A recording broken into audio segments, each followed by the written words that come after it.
Kamusta mga kapatid at welcome sa aking first midweek celebration dito sa ating JCSGO Church. Thank you Lord at kinagagalak ko kayong makita ngayong araw na to. Ako po pala si Joshua Sebastian at ako po makakasama nyo sa oras na ito at pag-uusapan natin ang pagmamahal at pagbibigay ng second chance ni Lord sa ating buhay. Amen. Gusto po sana batiin yung aking shoutout lang po sa aking badminton team sa Kalayaan. Nanonood po sila ngayon. Sana nanonood kayo. Shoutout sa inyong lahat. Sa aming leader, si Kuya Romy, kila Prime at sa kila Doc. Maraming salamat sa inyong panonood sa amin dito. At pinararating po ni Bishop Vicky ang kanyang pagbati na praise the Lord sa inyong lahat at nasa magbuti po siyang kalagayan at very healthy. Lahat po ng kanyang exam ay pumasa. Ang kanyang health, 100%. Patuloy lang natin ang ating panalangin. Hello po, Bishop Vicky, nanonood ngayon. Maraming salamat po sa inyo. At sa lahat ng mga nanonood sa atin ng JCSGO, from Regions 1 to 6, sa ating mga central families, sa MMNR, MMSR, maraming salamat sa inyong panonood. At sa mga viewers natin dyan online, mag-message lang po kayo sa amin at pag-shoutout po namin kayo. Amen? Sa araw na to, kinagagalak ko pong maging bahagi ng ating midweek celebration. Dahil po, ang ganda ng pag-uusapan natin. Nagkaroon na ba kayo ng second chance sa buhay nyo? Pag-isipan nyo na mabuti yan. Alam nyo po, itong pag-uusapan natin ngayon, ang storya ng isang magiting na propeta ni Lord na pinadala niya sa isang lugar, kaya lang sumuway. Opo, tama pa yung narinig nyo. Inutusan siya ni Lord, binigyan ng instruction, kaya lang sumaway. Nangyari na ho ba sa inyo yan? Ginawa nyo na ho ba yan? Sinabihan kayo ng ganito, hindi kayo sumunod. Anong nangyari? Malalaman po natin ito. Sige po, tayo po'y manalangin. Panginoon, maraming salamat po sa araw na ito. At binigyan nyo po kami ng buhay, buhay na walang hanggan. At maraming salamat po sa habag at awa na binibigay nyo sa amin sa araw-araw. In Jesus' name, Amen. Pag-uusapan po natin ang storya ni Jonah. Ang ganda po ng storyang ito ni Jonah. Si Jonah po ay alagad ni Lord. Propeta to ni Lord. Sabi ni Lord nung isang araw, Jonah, magpunta ka nga sa Ninive at mag-preach ka doon. Anong sinabi ni Jonah? Ito, gusto niyo pong malaman? Excited na ho ba kayo? Are you ready? Sige po, basahin po natin. Sa Jonah chapter 1, verse 1 to 3, ito po, ang sinabi po dito, the word of the Lord came to Jonah, son of Amittai, go to the great city of Nineveh and preach against it, because its wickedness has come upon before me. But Jonah, eto po. Ay, nakatong si Jonah na to. Ang ganda pa naman ang pangalan, Jonah. Pero po, inutusan siya ni Lord. Ano pong sagot ni Jonah? Itong unang-una niyang ginawa. But Jonah ran away from the Lord and headed for Tarshish. Sheesh! He went down to Joppa, where he found a ship bound for the port. After paying the fare, he went aboard and sailed for Tarshish to flee from the Lord. Dali lang po. Parang delikado yung ginawa ni Jonah. He fled from the Lord.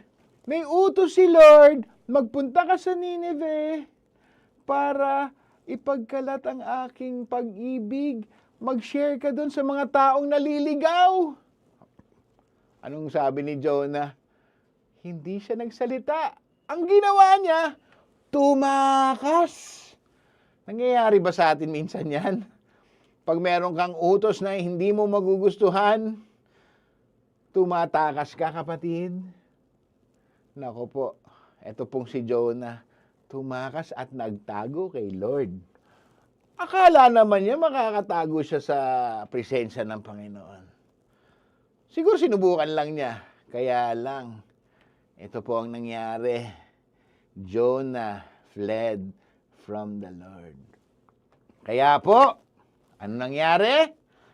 Sinabi po sa Bible na nagtago siya sa isang barko papuntang Tarshish. Hindi naman Ninibe, Tarshish. Ang layo, magkabila. Ano pong nangyari?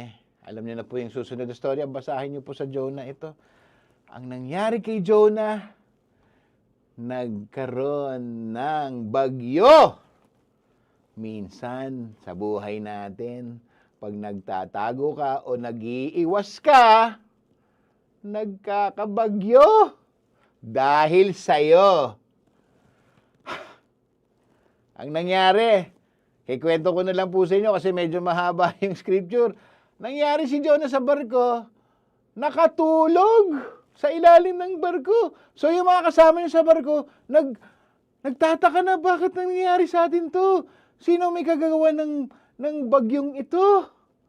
Mamamatay yata tayo dito, sabi ng mga kasama niya sa barko. Alam niyo po, pinuntahan nila sa baba yung sa barko, napunta sila sa baba. Nakita nila, may isang Jonah, ang sarap ng tulog. Sabi niya, Jonah, ano ba nangyayari sa atin? Sino ka ba? Sumagot si Jonah. Sabi niya, ako yata ang may kasalanan nitong lahat, kaya nangyayaring ito. Dahil sumaway ako sa Panginoon. Alam niyo, sa oras na yon, nagsisi si Jonah. Kasi nakita niya yung nangyari, yung resulta sa hindi niya pagsunod. Kaya pag hindi ka talaga sumusunod sa mga superiors mo o sa mga, lalo na sa asawa mo, lalo na sa pamilya mo, sa nanay mo, pag hindi kayo sumusunod, binabagyo. Sabihin mo nga yun, pag hindi pala ako sumunod, may bagyo. Kaya lang po, ito sabi ni Jonah, sige, itapon nyo na lang ako sa dagat para maligtas kayo. Ito po nakita natin, yung mga kasama ni Jonah sa barko, sinabi na, ayaw namin gawin yun. Kasi baka managot kami kay Lord. Kita mo naman, may nagawa ka ng kasalanan, yung mga nadamay mo, liligtas ka pa rin. Di ba na parang nakakahiya na yon? Pero talagang sabi ni Jonah, ako na po ang may rason nito, alam ko. Kaya ang ginawa ng mga kasama nila sa barko, tinapon siya sa dagat. Eto na po, nagsimula na ang storya. Si Jonah, nung pagtapon sa dagat, nawala ang bagyo. Siya nga! Siya nga ang rason ng bagyo sa barko. Kaya po, naligtas na yung mga nasa barko. Kaya lang si Jonah nasa dagat na.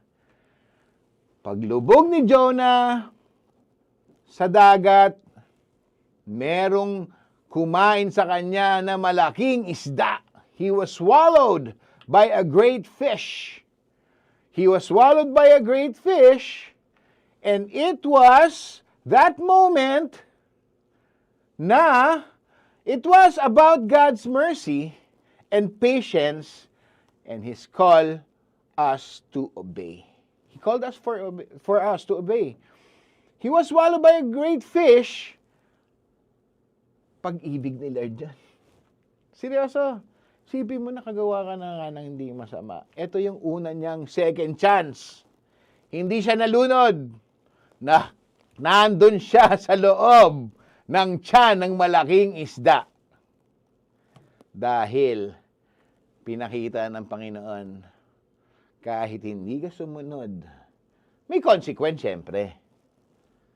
Syempre, sa loob ng isda, mabaho, malagkit, basa-basa, hindi maganda ang amoy, hindi relax, kaya lang safe ka. Yun ang consequence ni Jonah.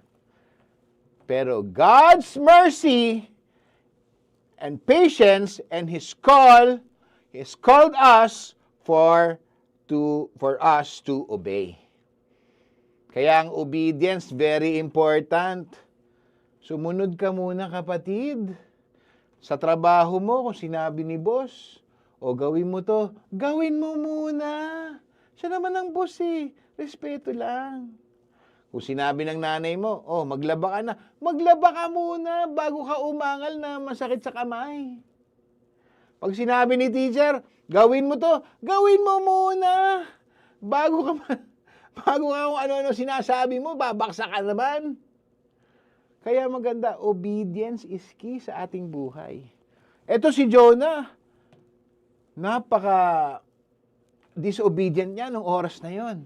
So Jonah's journey reveals the important lesson that can change our lives today. There are 3 lessons here in this event of Jonah. Number 1, obedience is better than running away. Again, I will say that. Obedience is better than running away. Sumunod ka muna bago ka lumayo. Tingnan mo muna yung resulta. Because Jonah ran from God's call thinking he could escape His presence. According to Jonah verse 1 and 3, but no one can outrun God's purpose. Disobedience only leads to storm in life. Pag ikaw hindi sumunod, may bagyo ang buhay mo. Dahil ang kapayapaan ang kailangan mo sa buhay mo. Kaya umagsumunod ka na. Because true peace comes when we obey His will. Ang pangalawa po, God's mercy is greater than our failures. God's mercy is greater than our failures. Even after Jonah disobeyed, God gave him another chance. Ito po yung sinasabi ko sa inyo. Ang another chance niya ay nung kinain siya ng isda. Ba nagulat ako, bakit siya kakainin ng isda? Second chance yun. Na-save po siya sa loob ng tiyan ng isda. Doon po siya for 3 days and 3 nights. Ito po ang unang pag-ibig ng Diyos. Gumawa ka na nga, sumaway ka na nga. Niligtas ka pa ng Diyos. Kasi gusto ng Diyos sa atin. Mag-repent ka, humingi ka ng sorry sa mga pinagagawa mo. Kaya lang may consequence. Pag gumawa ka ng hindi maganda, may consequence. Pag ginawa ka ng mabuti at natuwa ang Panginoon, may blessing. Anong gusto mo? Blessing o consequence? This shows us that God is a God of second chance. No matter how far we've fallen, His mercy can restore us if we return to Him. Balik ka lang, kapatid. Kung nadapa ka, tumayo ka lang, humingi ka ng tulong sa Diyos na ikaw'y umangat ulit. Ngayon, si Jonah, sa loob ng isda, sa tiyan ng isda, humingi siya ng kapatawaran sa Panginoon. Sinabi niya, Lord, alam ko nagkulang ako. Patawarin niyo po ako. Simpleng-simpleng panalangin. Humingi ka ng tawad at awa sa Diyos.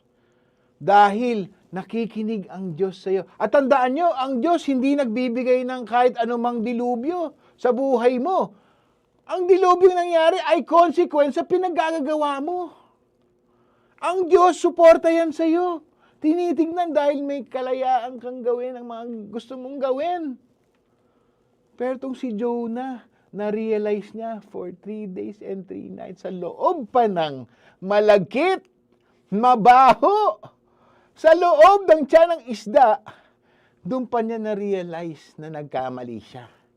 Ngayon, nung nagkamali siya, humingi siya ng tawad sa Diyos.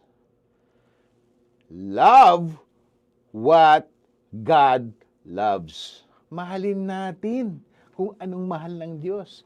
Jonah was angry when God spared Nineveh. Ano bang meron sa Nineveh at ayaw magpunta ni Jonah? At nangyari itong mga to. Sa Nineveh ho kasi, according to the Bible, mga tao doon, hindi na maganda ang pinagagawa nila sa buhay nila. Mga masasamang taong nandun, mga masasamang ugali. Minsan, di ba, nakaka-encounter tayo ng mga taong hindi mo ka-level. Minsan, sinasabi mo yon. Hindi ko ka-level to, wag na. Pero ang Diyos, hindi namimili ng tao. Ang gusto ng Diyos, mahalin mo lahat ng tao with wisdom. Love the Lord your God with all your heart, mind, soul, and strength. And love your neighbor as yourself. Huwag kang mamili ng tao na pagsasabihan mo ng pag-ibig ng Diyos. Ngayon, syempre, with wisdom. Mag-iisip ka din, humingi ka ng wisdom and knowledge sa Panginoon para i-share ang good news sa kanila. Kailangan na kailangan to ng mga tao ngayon. Para malaman ang pag-ibig ng Diyos ay napakalaki at napakalawak. Nang namatay si Jesus Christ sa krus ng Kalbaryo para sa iyo at sa akin, makamit lang ang iyong kalayaan, kapatid. Para ikaw ay sumunod sa utos ng Diyos. Maging mabait kang tao. Itong si Jonah, kaya pala siya sumaway kasi natakot siya. Ayaw niyang harapin yung mga taong iba-ibang ugali. Ngayon, ang sabi ng Diyos, magpunta ka doon. Mahalin mo sila. Extend the love of God. Extend it to all people. Sinabi sa Jonah 4:10-11, but the Lord said, you have been concerned about this plant, though you did not tend it or make it grow. It sprang up overnight and died overnight.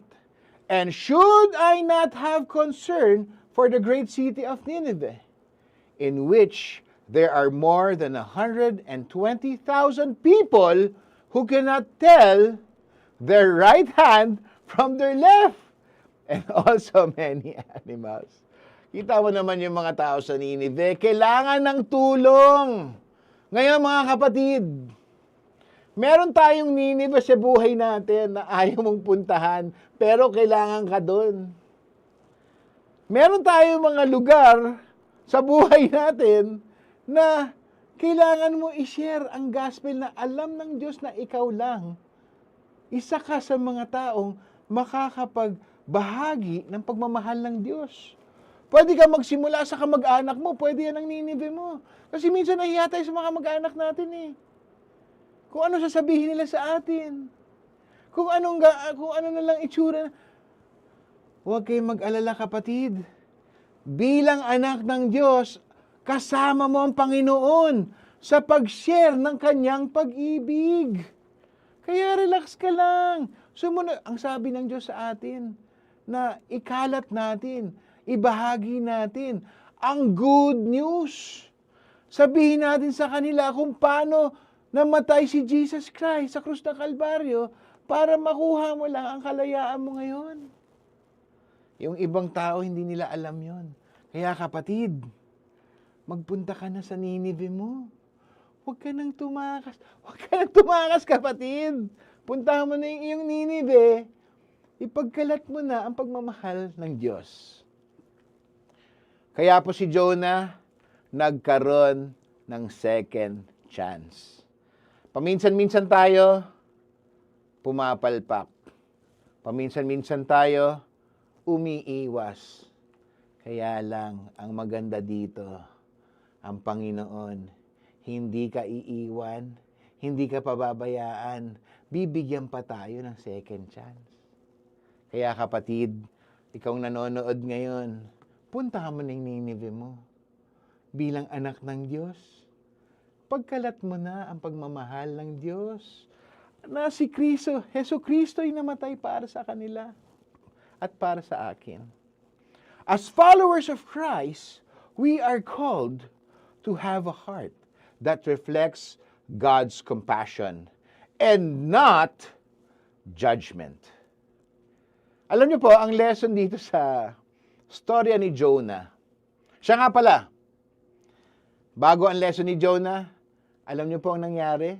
Sa loob ng tiyan ng isda, nagdasal si Jonah. Makikita niyo po ito sa last verse sa Jonah chapter 1. Humingi siya ng tawad sa Panginoon. Meron po siyang Jonah's prayer. Humingi siya ng tawad sa Panginoon. Sinabi niya na pupunta na siya sa Ninive, gagawin na niya ang nararapat. At alam niyo, ang tugon ng Diyos, humingi ng tawad si Jonah at siya ay pinatawad. Second chance ni Jonah at ang nangyari, dinura siya ng isda. Jonah was spit out by the fish and he went to Nineveh to spread God's word. At alam niyo ang pinakamaganda doon nung nandun si Jonah? Yung mga tao doon nagbago dahil sa salita ng Diyos. Nalaman nila ang katotohanan. Kaya po, sa buhay natin, sumunod ka muna. Alam mo namang tamang paraan nito, sumunod ka muna. Bago ka kung ano-anong sinasabi mo.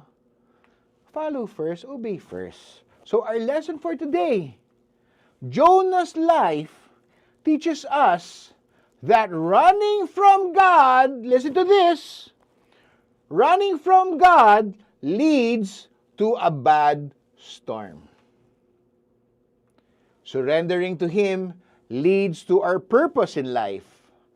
God's mercy covers our failures, and His love calls us to love others, even those we struggle to forgive. Alam niyo po, yan ang minsan struggle natin sa buhay, na hindi ka nakakapagpatawad.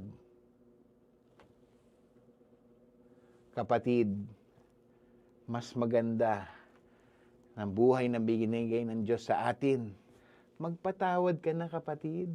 Kung ano man yung nagawa sa'yo, patawarin mo na. Pero with wisdom. Kung may nagawa sa'yong masama, kung hindi ka nabayaran, hindi ka napagbigyan, patawarin mo na. Tapos pag-usapan niyo ng maayos. At hayaan mo ang Diyos na mangusap sa kanila, na mangusap sa iyo para makapagpatawad. At sumunod sa utos ng Diyos. Amen. Kaya mga kapatid, kung ikaw'y nanonood ngayon at narinig mo itong mensaheng ito, huwag ka nang lumayo sa Diyos. Mahal na mahal ka ng Diyos, kapatid. Binigay niya ang anak niyang si Heso Kristo na namatay sa krus ng Kalbaryo. Pinako sa krus, kamay at paa, lasog-lasog ang katawan, para lang mabigyan ka ng kalayaan, kapatid. Ang gusto lang ng Diyos ay ikaw ay sumunod. Magtiwala, maniwala. Kapatid, makinig ka. Mahal na mahal tayo ni Jesus Christ. Amen. Tayo po'y manalangin. Heavenly Father, we thank you for the story of Jonah that reminds us of your mercy, reminds us of your patience and love. Forgive us for the times we ran from your calling. Father, teach us to obey and trust your plans and show compassion to others as you have shown compassion for us. Lord, give us a heart that beats in the rhythm with your heart and your courage and the courage to live out your will every day. In Jesus' name we pray. Amen. Kaya po mga kapatid, Ang pag-ibig ng Diyos ay habang buhay. Ang kailangan mo lang gawin ay sumunod at magpatawad. Amen. Amen. At sa ating pong pagpapatuloy, meron po tayong generous giving. Alam niyo po, ang generous giving, wala pong sapilitan to. Wala namang mangyayari sa inyo kung hindi kayo magbigay. Hindi po totoo yun. Kasi mga iba, di ba, may magsasabi, pag di ka nagbigay, ganito mangyayari. Hindi po totoo yun. Ang generous giving, generous nga from the heart. Kaya kailangan pag nagbibigay po kayo, pinapaalala ko lang, buong puso niyong gagawin. Ngayon, kung napipilitan lang kayo, huwag na kayo magbigay. Abot niyo na lang. Di po, kidding aside. Pag hindi niyo po, wala po sa puso, tingnan niyo na lang ang puso niyo. Pero po, pag magbibigay po kayo, lalo na sa gawain ng Diyos, dapat nakangiti at dapat buong pusong ibinigay. Yan ang mga dapat sa pagbibigay. Ito po, meron po tayong generous giving. Nakikita niyo po sa screen. Pwede po kayo magbigay online. Pwede po magbigay ng GCash, Metrobank, Union Bank, China Bank. Ito po, basahin niyo po. Ang pagbibigay po ay napakaganda dahil ang balik nito, 100%. Ngayon po, depende sa ngiti nyo yan at puso. Pagbibigay nyo. Okay? Sinabi kasi na when you give, it shall be given back to you 100%. Kaya po mga kapatid, sa tulong ng Diyos, ang ating provider, si Lord, give, and it shall be given back to you. Amen? Sige po. Kung kayo po yung magbibigay online, andyan na po ang ating mga address. At iniimbita ko po pala kayo sa darating na Sunday. Kung malapit kayo dito sa Cubao o malayo, ang address po naman ay sa 156 15th Avenue, Cubao, Quezon City. Makikita nyo, lumang picture na po yan nung pandemic pa po yan. Promise sa Thursday, iba na po yan. Hindi, marami pong nag-a-attend dito. Ang konti pala nung picture mo dyan, no? O, sa Sunday, marami na ng pandemic pa. Yeah, anyway po, 156 15th Avenue, Cubao, Quezon City. Dito po sa Barangay San Roque, Quezon City. Every Sunday, 9 a.m. Sunday on-site celebration. Dito po yan sa Jesus Christ Saves Global Outreach, the best church ever according to me and to my mommy. Okay? Di ba? Kaya po, iniimbita po namin kayo. Meron din po kaming champ, mga youth. Meron din po kaming young adults. Meron kaming mga care groups. Kung wala pa po kayong simbahan, subukan nyo po dito sa JCSGO. Dahil importante, every Sunday, nagsisimba tayo. Dahil mas maganda malapit ka kay Lord kesa kung ano-anong pinagagawa mo dyan sa buhay mo. Nakakapagod din. Kaya po, mag-church ka sa Sunday, kapatid. Dahil marami kang makikilala mga tao dito. Naku po, ang babait ng mga tao dito sa JCS. Mga staff pa lang dito. Dito nga kasama ko si Marcelo. Ang galing mag-basketball nito. Makikilala nyo po siya. Tapos marami pong mga staff dito, babait. Ang sarap pa ng turon dito, promise, pag nagpunta kayo sa church dito. 156 15th Avenue, Cubao, Quezon City. At sa Sunday, may mga announcement po tayo. Maraming salamat sa panonood mo. Jenny Lynn Galutera is watching from Moscow. Wow! Anong oras na dyan, sister? Jenny Lynn, you're watching from Moscow. At si Karen Medina, watching from Antipolo. Wow, hello po, Sister Karen. Si Joel Oraler, watching from JCSGO Eastern Samar. Kapatid, God bless you. At si Son Bispo, watching from Barangay Commonwealth, Quezon City. Kapatid, Pagpalain ko yan ng Diyos sa mga nanonood ngayon. Let God's will be done in your lives and in your family. Gusto ko po kayong imbitahin sa October 19. Sa October 19 po, ang ating 45th na ba, Marcelo? Sure ka? Sure ka ba? Walang number? Mayroon pala, may maliit na number. Sa ating JCSU 45th anniversary ng titled, Hindi Ka Nagbago. Thank you, Lord. Talagang si Lord, hindi nagbabago. Dahil sa October 19, meron tayong guest from Secret. Surprise muna yung guest natin para malaman nyo. Kaya kailangan magpunta kayo dito para kung gusto nyo malaman kung sino yung surprise guest natin, magpunta kayo sa October 19. At mag-bless kayo para makita nyo yung kabutihan ng Diyos sa lugar na ito. Grabe po, iba pong ginagawa ng Diyos sa araw-araw sa buhay natin. Kaya happy anniversary po, JCSGO, sa October 19. Punta po kayo. At sa linggo, inimbita ko kayo ulit.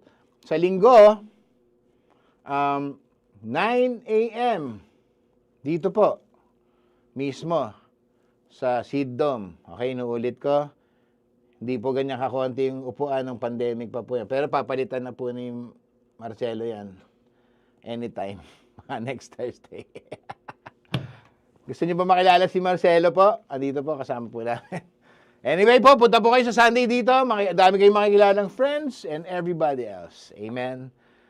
At sa oras po na ito, gusto ko pong i-extend sa inyo ang pag-ibig ng Diyos. Kung hindi pa po kayo,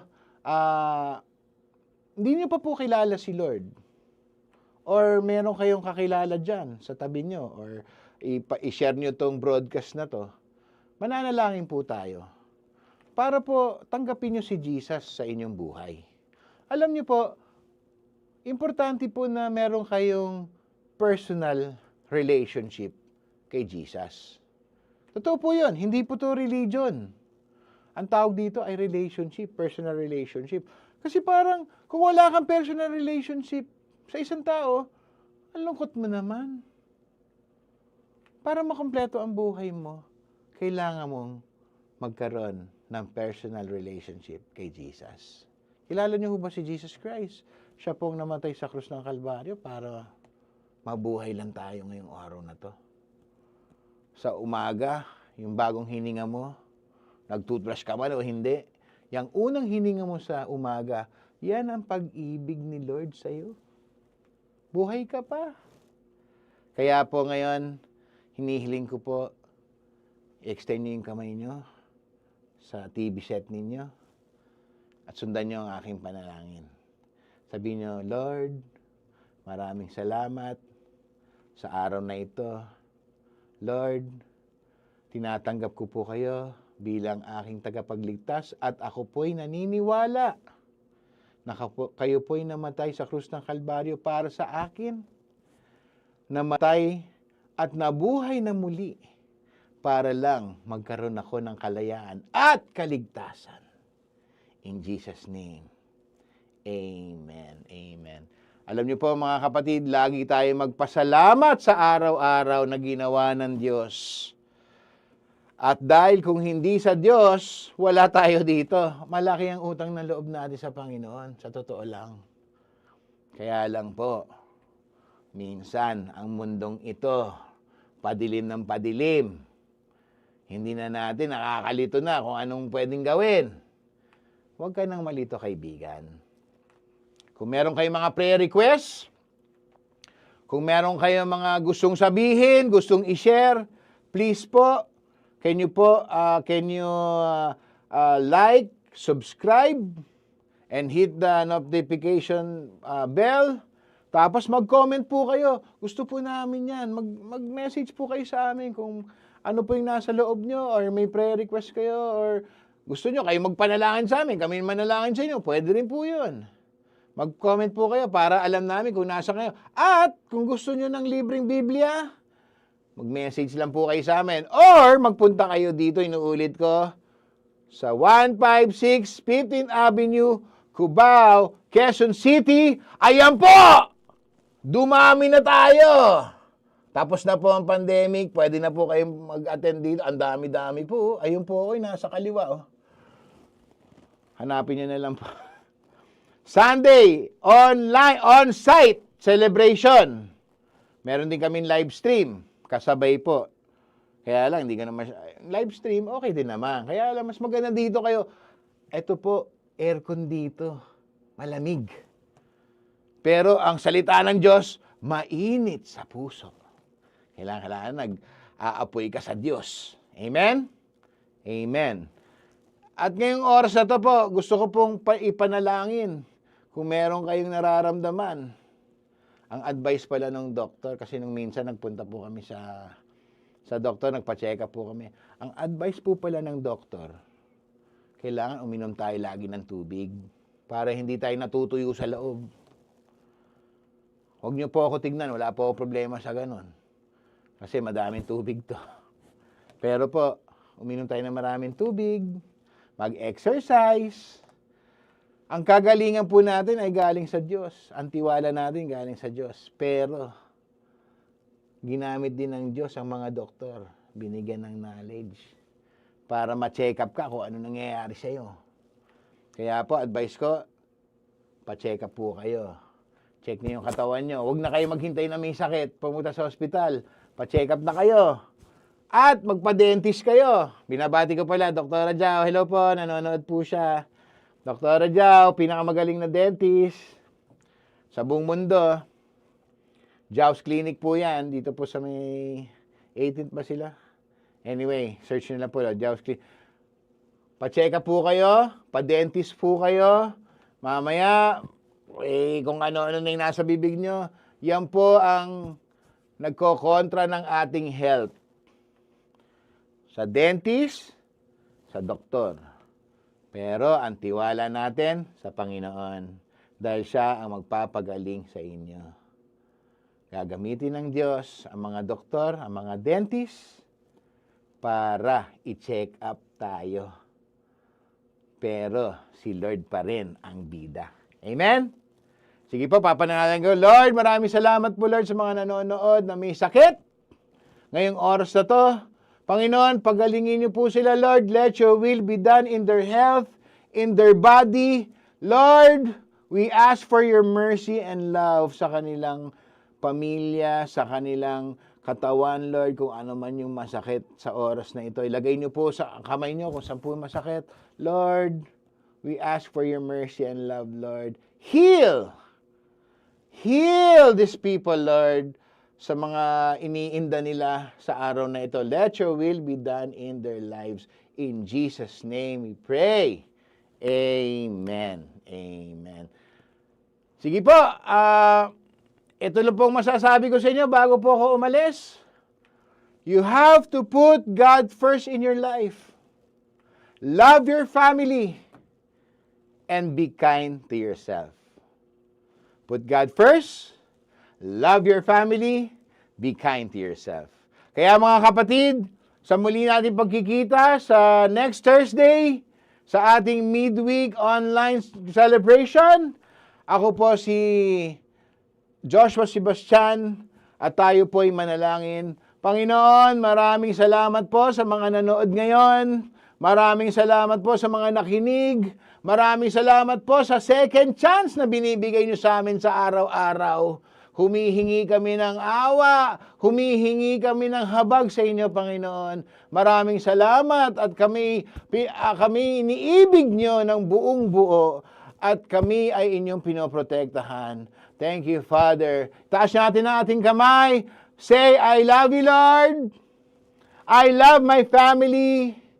Thank you for my life. Say, thank you, Jesus, for giving us the best day ever. Hanggang sa muli po, God bless you and praise the Lord.